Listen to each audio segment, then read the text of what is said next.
J'ai décidé d'arrêter de faire le clipping. Alors, ça fait plusieurs semaines déjà que j'ai pas posté de vidéo sur le clipping parce que c'est une activité que j'ai commencé il y a de cela presque un mois ou un mois et demi et j'ai décidé à un moment donné de stopper malgré que je vous avais dit depuis bon nombre de temps que j'allais continuer avec cette activité. Alors, ce qui m'a poussé à arrêter le clipping, c'est principalement deux à trois raisons. La première raison, c'est que j'avais une frustration et un stress par rapport à cette activité. Sachant déjà que je fais une autre activité qui me demande beaucoup de stress, c'est-à-dire le trading. Donc, personnellement, je suis dans le trading, ça fait quasiment un an et mes résultats évoluent. Je me jette pas des fleurs, je fais pas encore beaucoup d'argent, mais il y a déjà quelques résultats. Mon évolution a été énorme par rapport à l'année passée où j'ai commencé à m'intéresser au trading et à me donner vraiment à fond. Et là, j'ai une chaîne YouTube où je documente totalement tout ce qui concerne trading. Je mettrai forcément le lien de cette chaîne YouTube en description. Vous pourriez avoir accès pour voir un peu tout ce que j'ai déjà eu à créer durant mon parcours en trading que j'ai commencé depuis février. Mais j'ai commencé à documenter depuis, je crois, décembre 2025 que j'ai commencé sérieusement à documenter mon évolution en trading. Et en faisant cette documentation, ça me permettait aussi moi-même de voir mon évolution et des endroits où il fallait retravailler pour vraiment évoluer. Parce que malgré qu'aujourd'hui le trading est tellement vulgarisé, pour moi ça reste un métier à prendre au sérieux. Comme par exemple quelqu'un prend 5 ans pour apprendre l'ingénierie pour être par exemple ingénieur en bâtiment, c'est pareil que le trading. Le trading pour moi c'est pas un business, c'est un métier et bon l'avantage c'est que j'aime les chiffres et du coup le trading ça coule un peu avec moi. Mais pour vous garantir c'est pas un métier assez évident, c'est un métier qui est très stressant. Peu importe quel style de trading tu fais, il y a un stress à gérer et sachant que j'étais pas encore très stable, je commençais en fait à appréhender une nouvelle façon de trader dû au fait que j'avais constaté que je faisais beaucoup d'erreurs. Bref, on va pas parler trading ici, on est en train de parler clipping. Donc l'une des raisons qui a fait que j'arrête de faire du clipping, c'était une frustration, un stress que cette activité me créait parce que c'est frustrant de poster des vidéos, une, deux, trois, quatre vidéos, de voir que la vidéo ne pousse pas ou bien elle atteint à peine le nombre de vues minimum parce que pour chaque campagne de clipping que vous allez voir sur Whoop, vous allez vous rendre compte qu'il y a un minimum de vues qu'il faut attendre pour avoir un payout, c'est-à-dire pour qu'on vous paye par rapport à ce nombre de vues. Par exemple, pour certaines campagnes, il fallait atteindre 3000 vues pour avoir le paiement. Tant que ta vidéo n'atteignait pas 3000 vues, tu n'avais pas de paiement. Donc parfois j'avais des vidéos qui arrivaient à 2500 vues et parfois je tombais sur des campagnes où j'atteignais le nombre de vues minimum mais j'étais pas payé parce qu'il y a des campagnes malheureusement où tu vas poster des vidéos qui vont marcher mais tu ne seras pas payé parce que il y a rien n'est automatisé de manière à ce que dès que tu attends le nombre de vues minimum tu es payé. Il faut d'abord que ceux qui ont mis en ligne la campagne viennent regarder si ta vidéo respecte leurs critères. Par conséquent, si pour eux tu n'es pas dans leurs critères, bon, t'es pas payé, ta vidéo est totalement rejetée. J'ai eu plusieurs cas comme ça et c'est frustrant lorsque tu mets du temps, de l'argent et de l'énergie sur ce genre de choses et tu vois que ça ne marche pas. En plus de la frustration du trading, ça me faisait une double frustration, un double stress je dirais, et ça me poussait en fait à prendre des mauvaises décisions en trading parce que je me rappelle que durant cette phase où j'avais du stress et de la frustration sur le clipping, ça se répercutait doublement sur le trading parce qu'il faut savoir qu'en trading on est constamment en train de prendre des décisions et on doit prendre des décisions sans émotion. Du moment où les émotions et le stress rentrent, ça devient problématique. Donc, je faisais n'importe quoi sur les marchés et j'ai fait beaucoup d'erreurs cette période-là. Mais depuis que j'ai décidé d'arrêter le clipping et de me focus vraiment sur mon trading, de bien structurer, de bien voir où j'ai fait des erreurs dues au stress, etc., de mettre en place un mécanisme et un système, je fais désormais beaucoup moins d'erreurs. En réalité, j'en fais même pratiquement plus parce que je respecte un plan, je respecte un système de trading. Il n'y a pas d'émotion et j'en passe. Donc là, c'est la première raison qui a fait que j'ai décidé d'arrêter le clipping.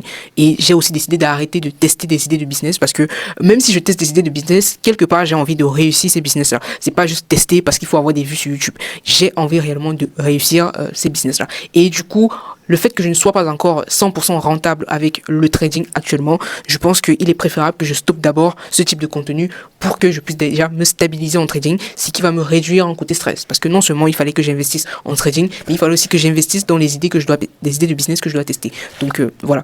Ensuite, la deuxième raison qui fait que j'ai décidé déjà d'arrêter le clipping, c'est principalement ce que je viens de citer tout à l'heure, c'est-à-dire quoi, tu montes des vidéos et après tu n'es pas payé, tu montes des vidéos, parfois l'algorithme ne pousse pas tes vidéos jusqu'où tu as envie que ça arrive et du coup il y a aussi cette frustration là. Pour moi c'est un business qui peut marcher mais pour moi il est déjà assez saturé et plus le temps passe, plus il ne va pas marcher parce qu'on aura de moins en moins de campagnes intéressantes. Trouver des campagnes qui marchent, des campagnes où on va pas te faire du shadow ban. J'ai eu beaucoup de comptes YouTube qui ont été bloqués à cause de certains type de campagne, par exemple des campagnes où on fait du gambling, du casino et tout, les jeux casino, des jeux paris sportifs.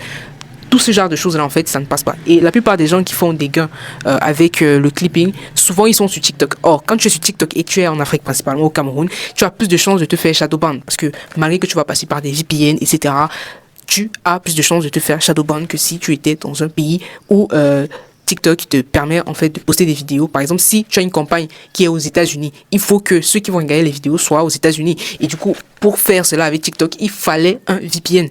Donc un VPN payant, pas gratuit. Donc je prenais en cela un VPN payant, c'était Windscribe que j'utilisais. J'ai pas pris NordVPN parce que c'était beaucoup plus cher que Windscribe. Donc je prenais Windscribe pour utiliser comme VPN pour pouvoir cibler en fait les gens dans les pays que je devais cibler. C'est-à-dire si j'avais une campagne où la personne qui a posté la campagne disait qu'il veut des audiences aux États-Unis ou en Grande-Bretagne, j'étais obligé de mettre mon VPN soit en Grande-Bretagne, soit aux États-Unis. Sur YouTube, ça passait parce que YouTube, t'as pas vraiment besoin d'un VPN pour capter des gens dans ces pays-là. Donc, globalement, c'est ce que je voulais vous faire part. Les deux raisons principales qui ont fait que j'ai décidé déjà non seulement d'arrêter le clipping, mais aussi d'arrêter de tester ces idées de business. Alors, quelle est la tournure que ma chaîne YouTube va prendre désormais? Désormais, j'ai décidé de revenir sur du contenu documentaire et des contenus basés sur l'entrepreneuriat. Je m'explique. Les contenus documentaires que je ferai, ça sera des recherches, ça sera même de l'investigation, je préfère dire, où je vais prendre certains sujets qui seront autour du business ou de l'entrepreneuriat et je vais les travailler sous forme de documentaire. Et vous aurez donc des vidéos parfois une fois par mois parce que des vidéos d'investigation ça prend énormément de temps, non seulement dans la recherche mais aussi dans l'écriture. C'est un type de contenu qui est très récurrent ces derniers temps sur YouTube avec beaucoup de chaînes que vous pouvez voir comme Micode qui excelle énormément dans des contenus documentaires et investigations. C'est de là que je vais me baser, mais moi je vais me centrer dans la niche entrepreneuriat et vraiment faire des recherches sur des sujets qui peuvent être intéressants. Le deuxième volet que je vais reprendre parce que j'avais commencé ça avec 2 vidéos précédentes où j'avais essayé de filmer un peu le quotidien de 2 entrepreneurs ici au Cameroun. Ça sera le même type de contenu que je vais continuer à faire et potentiellement améliorer déjà au niveau de la vidéo, c'est-à-dire les anciennes vidéos, si vous les regardez, la vidéo n'est pas très bonne, ça ne donne pas envie en fait de regarder, justement parce que j'avais pas le matos, je filmais carrément avec un techno. Pour ceux qui connaissent la marque techno, vous allez comprendre. Et un techno pop, c'était techno pop, je sais plus trop combien. Bref, c'est un téléphone qui coûtait dans les 60 000 francs. En dollars, en euros, on est dans les 100 dollars quasiment. Donc c'est pas top pour filmer. Actuellement, j'ai un iPhone 13 Pro, c'est beaucoup mieux, c'est avec ça que je fais quasi toutes mes vidéos. Du coup, j'ai un rendu beaucoup plus intéressant qu'avec l'ancien téléphone que j'ai. Donc, c'est avec ça que je vais commencer en fait à documenter donc la vie des entrepreneurs. Pour le moment, j'ai pas encore travaillé dessus. Comment est-ce que je vais restructurer ça pour vous apporter plus de valeur, mais c'est l'idée. Donc voilà, j'espère pouvoir avec le temps relancer ce contenu où je teste des idées de business, mais déjà il faut que je me stabilise sur mes autres activités. Et en parallèle, potentiellement, je compte reprendre en fait ma chaîne, mon compte TikTok, pour ceux qui m'ont connu sur TikTok, parce que c'est qu'il y a des gens qui m'ont connu sur TikTok avant de venir sur YouTube. Donc pour ceux qui m'ont connu sur TikTok, j'ai décidé potentiellement de reprendre petit à petit TikTok, malgré que je n'ai pas encore un angle de monétisation avec le compte TikTok. Parce que sur TikTok, je fais beaucoup plus du contenu cinématographique, c'est-à-dire je prends des thématiques et j'ajoute une touche cinématographique sur des vidéos qui vont faire 30 à 1 minute maximum, 30 secondes pardon, à 1 minute. Et puis bon, je ne sais pas encore comment monétiser ça. J'avais pensé faire des offres qui consistent tout simplement à aider des entrepreneurs à faire du marketing en ajoutant une touche cinématographique, mais bon, c'est un truc que j'ai pas encore réfléchi. Globalement, voilà ce dont je voulais vous faire part en ce qui concerne le clipping, la tournure que ma chaîne va prendre et pour finir mes différentes autres activités que j'ai en parallèle, malgré que je n'ai jamais mentionné ça dans cette chaîne. Donc je vous mettrai je vous mettrai le lien de ma chaîne YouTube Trading en description. Et désolé, cette vidéo n'a pas de montage.